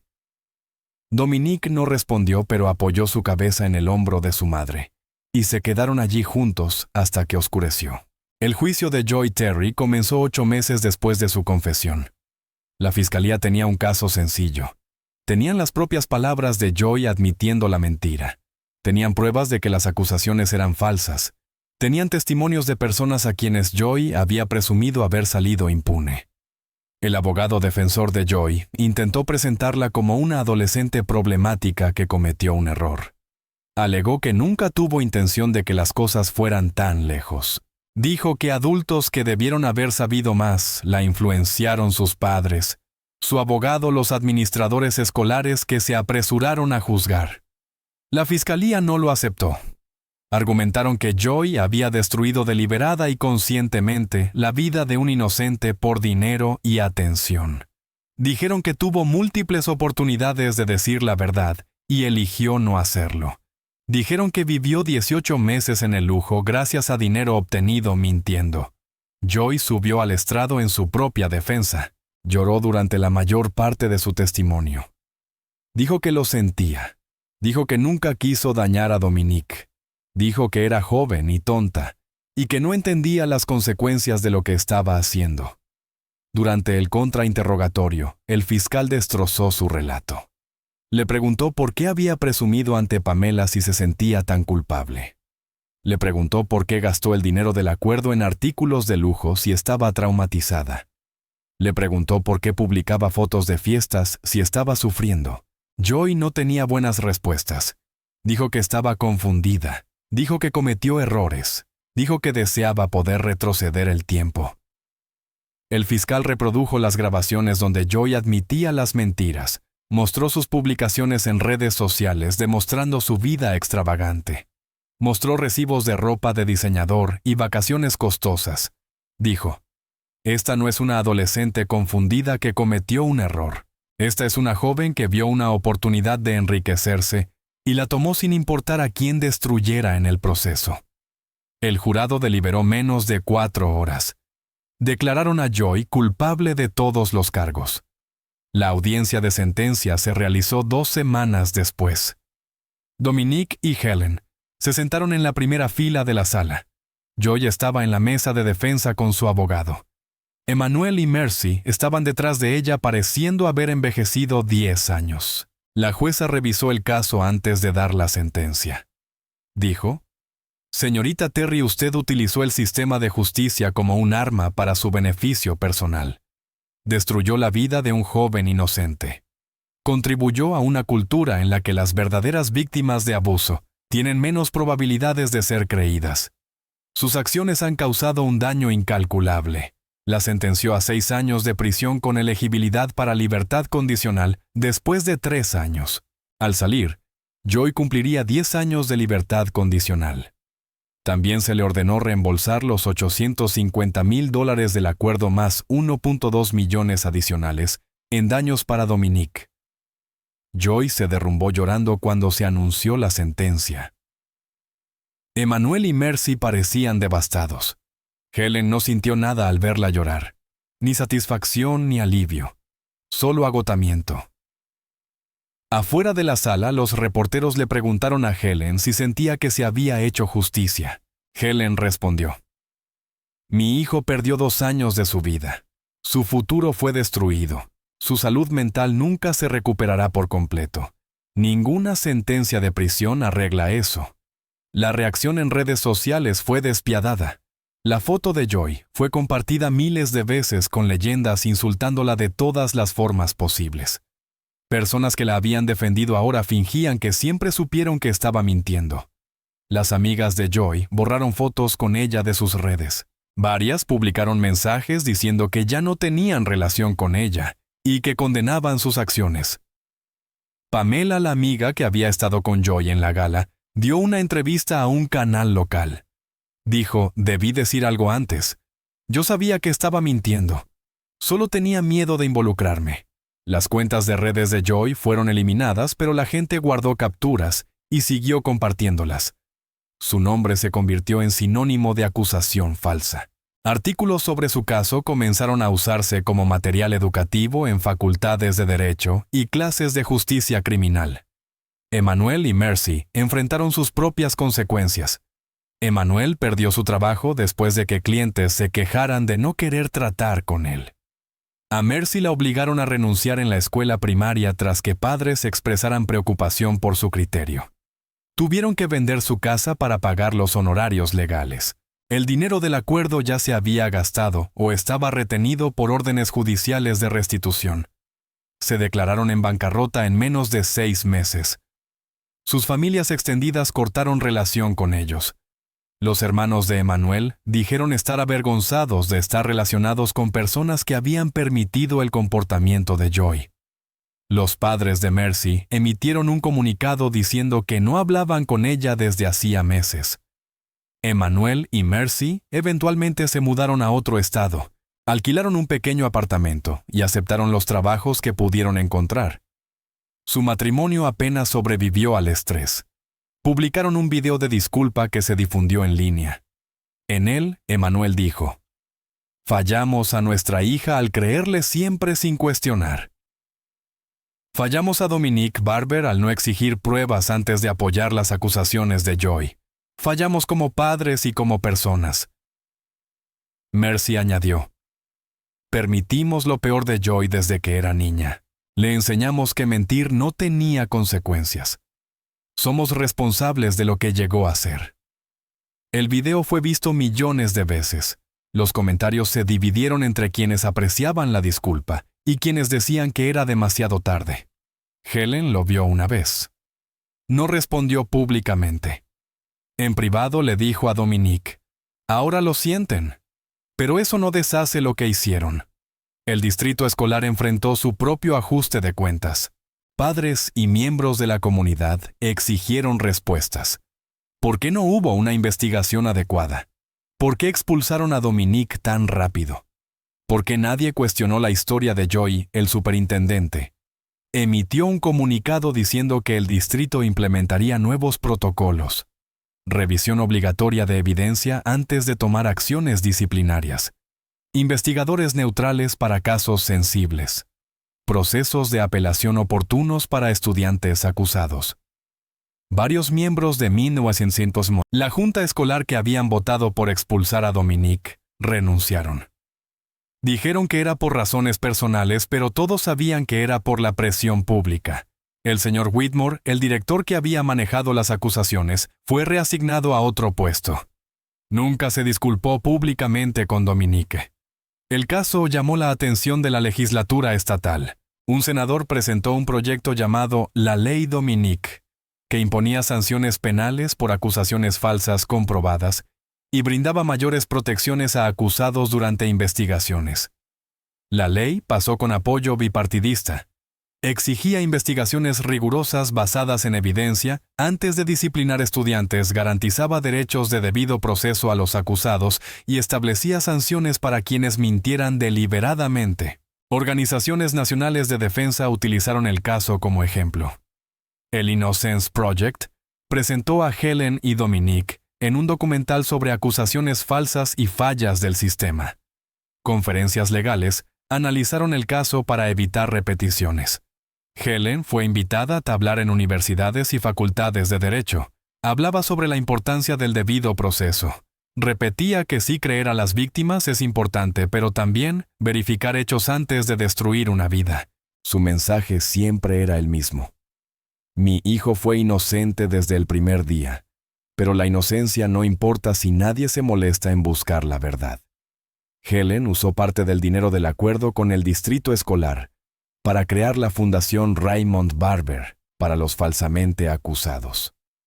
La fundación brindaba asistencia legal y recursos de salud mental a familias enfrentando acusaciones falsas. Donó el resto a organizaciones dedicadas a la reforma de justicia criminal. Quería que ese dinero sirviera para evitar que lo que le pasó a Dominique les ocurriera a otras familias. Helen eventualmente escribió un libro sobre su experiencia. El libro se titulaba La lucha de una madre. ¿Cómo salvé a mi hijo cuando el sistema falló? Se convirtió en un bestseller y generó conversaciones nacionales sobre acusaciones falsas, debido proceso y la importancia del activismo parental. Helen apareció en podcasts y programas de noticias. Ella fue entrevistada por medios importantes.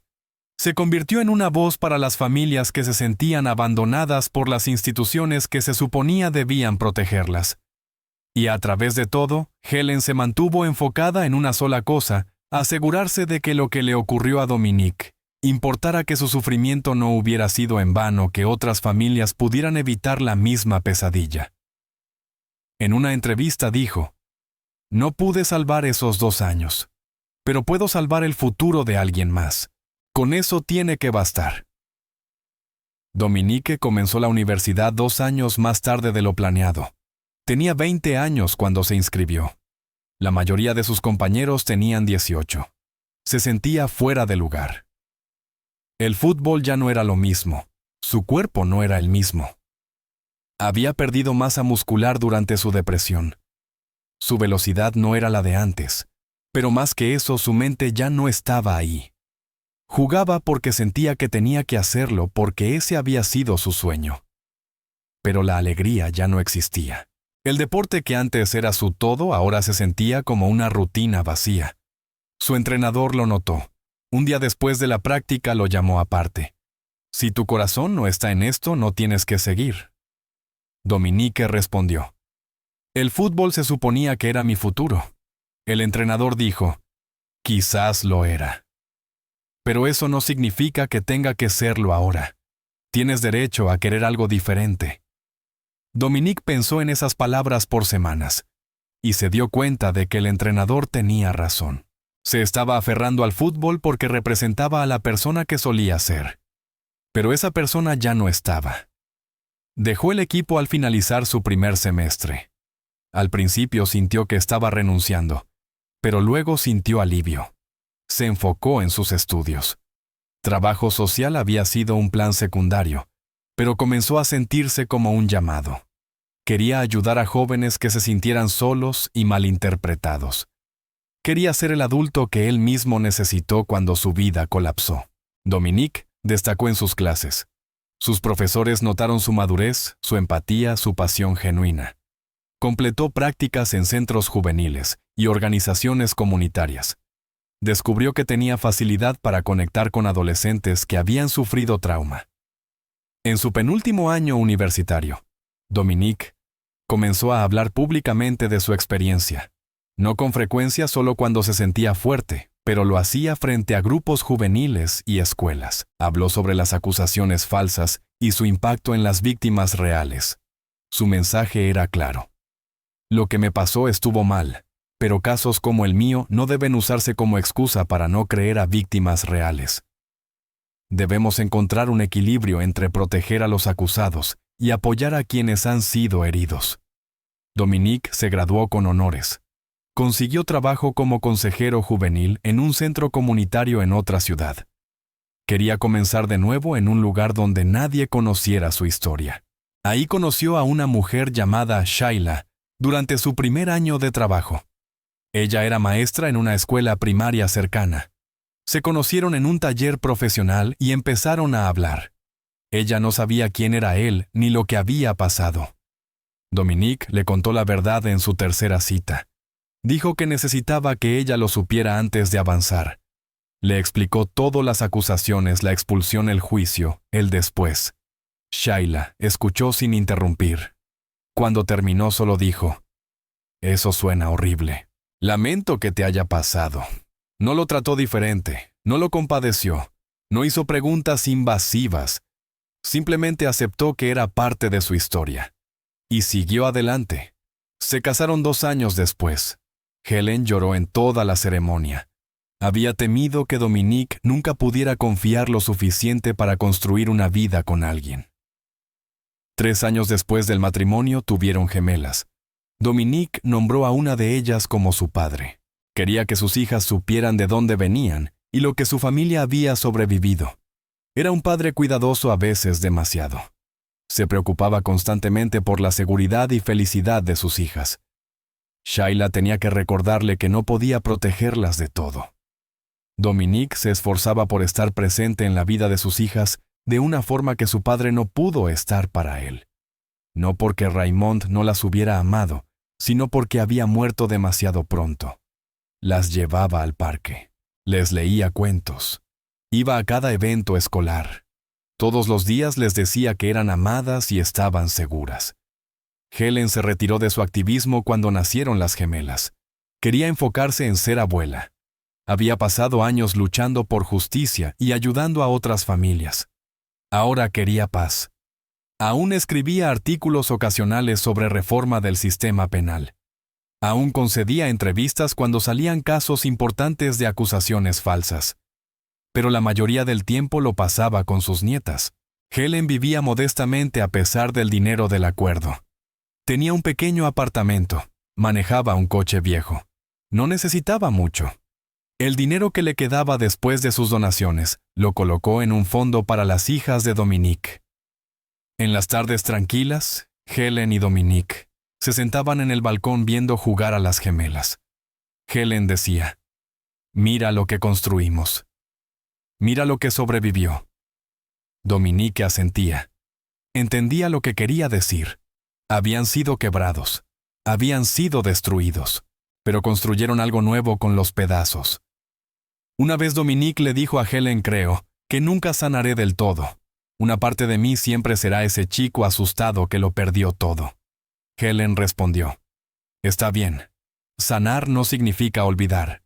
Significa aprender a cargar el peso sin dejar que te aplaste». Dominique aún tenía pesadillas a veces. Todavía luchaba contra la ansiedad en lugares concurridos. Todavía tenía momentos en los que no confiaba en las intenciones de la gente. Pero también tenía días buenos. Días en los que reía con sus hijas. Días en los que se sentía orgulloso del trabajo que hacía. Días en los que recordaba que sobrevivir también era una forma de victoria. Helen tenía sus propias batallas. Nunca perdonó del todo a la comunidad que les había dado la espalda. Nunca regresó a esa iglesia. Nunca volvió a relacionarse con la mayoría de los amigos que la habían abandonado. Pero encontró nuevos amigos, personas que conocían su historia y admiraban su fortaleza. Personas que entendían que algunas relaciones no pueden repararse.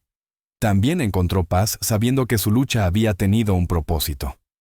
La ley Dominique había prevenido casos similares en su estado.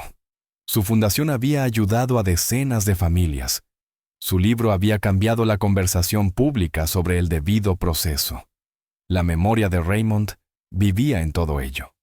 Helen visitaba su tumba una vez al mes. Le contaba sobre la vida de Dominique, sobre su matrimonio, sobre sus hijas, sobre cómo había sobrevivido lo peor y construido algo bueno.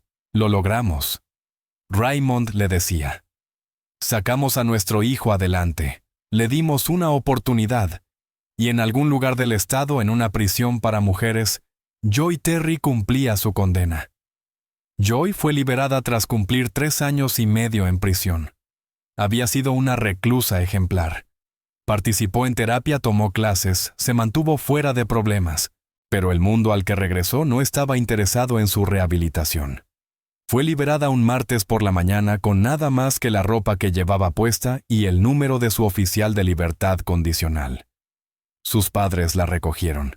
El trayecto hasta el apartamento fue silencioso.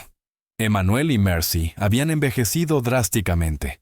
Se veían cansados y derrotados. Las condiciones de libertad condicional de Joy eran estrictas.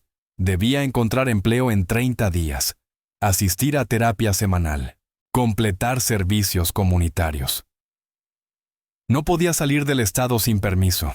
Debía hacer pagos mensuales de restitución por el dinero que debía a Dominique.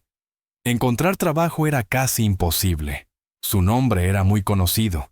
Una simple búsqueda en Internet arrojaba cientos de artículos sobre su caso. Los empleadores no querían la responsabilidad ni la mala publicidad. Finalmente, consiguió trabajo en un restaurante de comida rápida desesperado por personal. El salario era mínimo. El trabajo agotador. Sus compañeros la evitaban al descubrir quién era. Joy vivía con sus padres porque no podía permitirse vivir sola. La relación era tensa. Apenas hablaban. A veces Mercy miraba a Joy como si no reconociera a su propia hija. Joy asistía a terapia como se le exigía. Su terapeuta trabajó con ella para entender por qué había tomado las decisiones que tomó.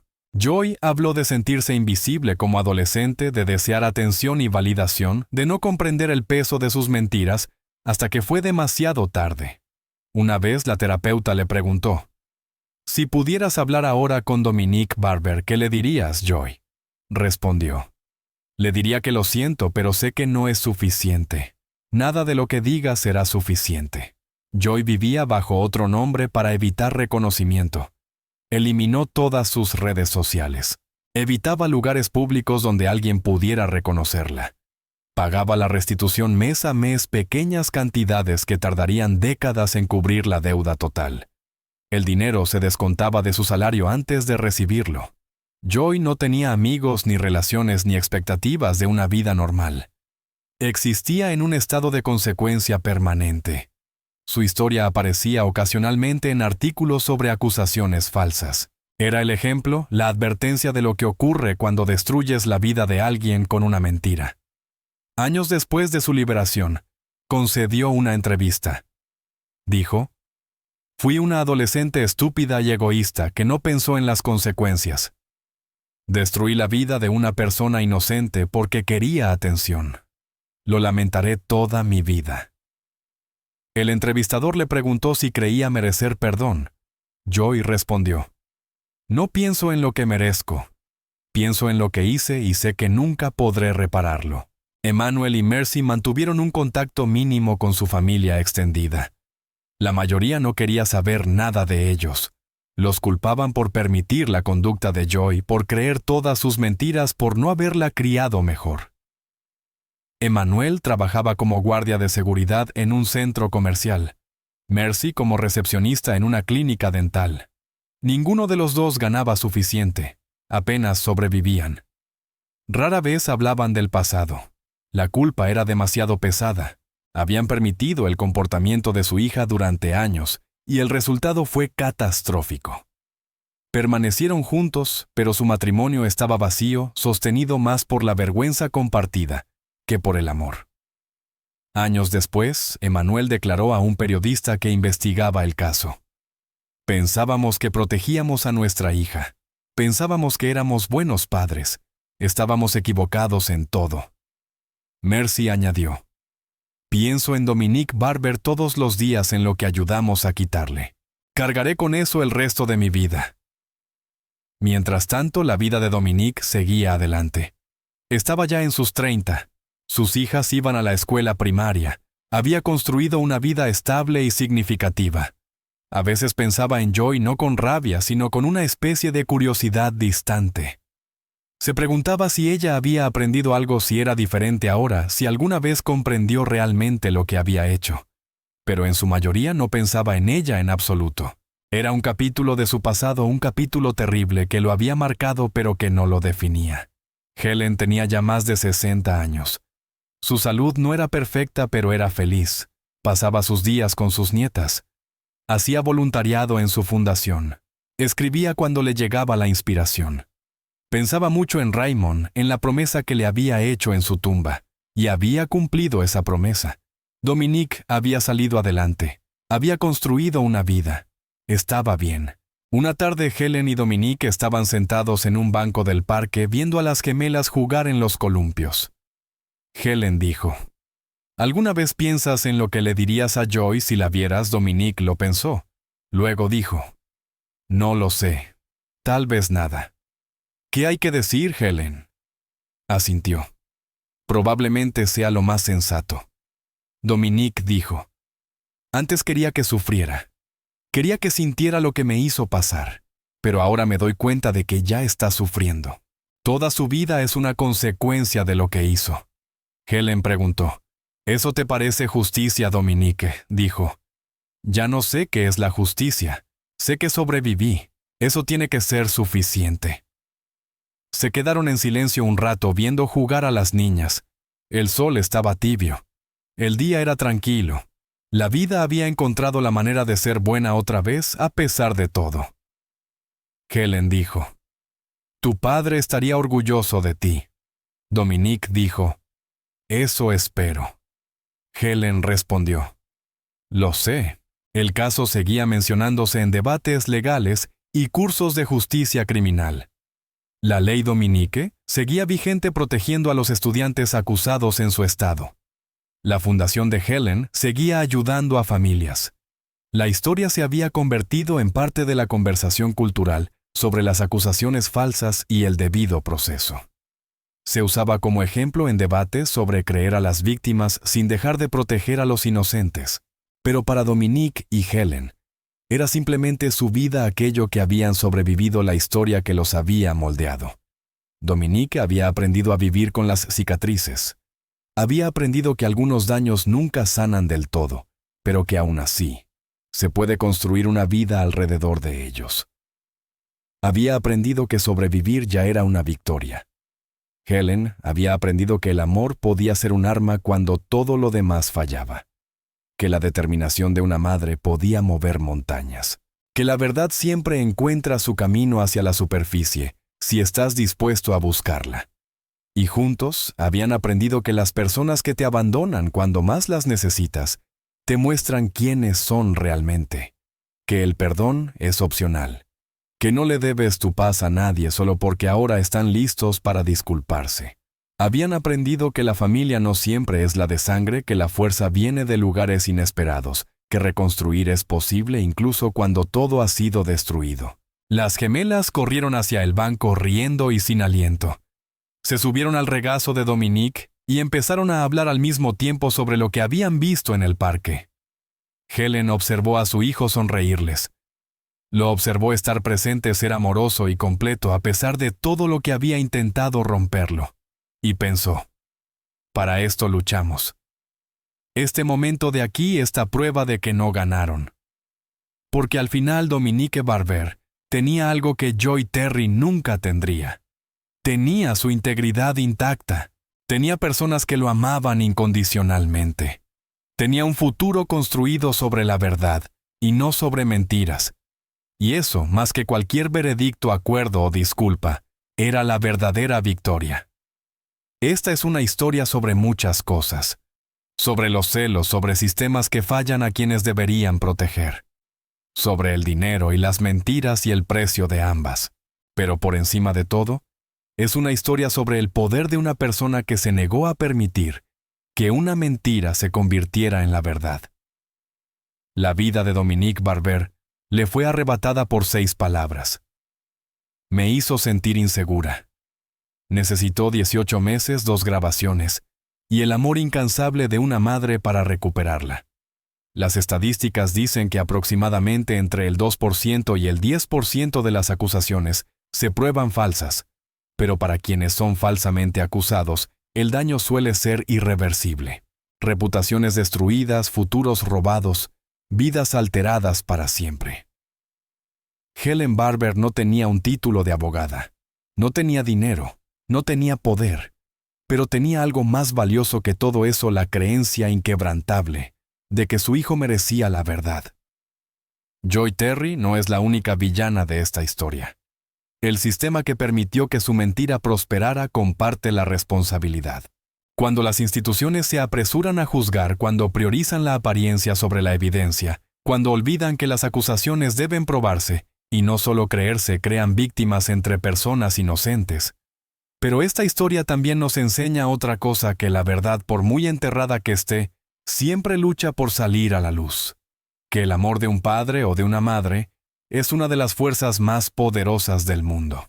Y que sobrevivir, incluso cuando se sobrevive con cicatrices, es también una forma de victoria.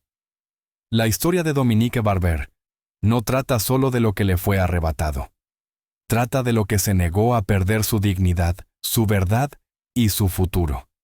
Y la historia de Helen Barber nos recuerda que a veces, el mayor acto de amor es negarse a rendirse cuando todos los demás ya lo hicieron.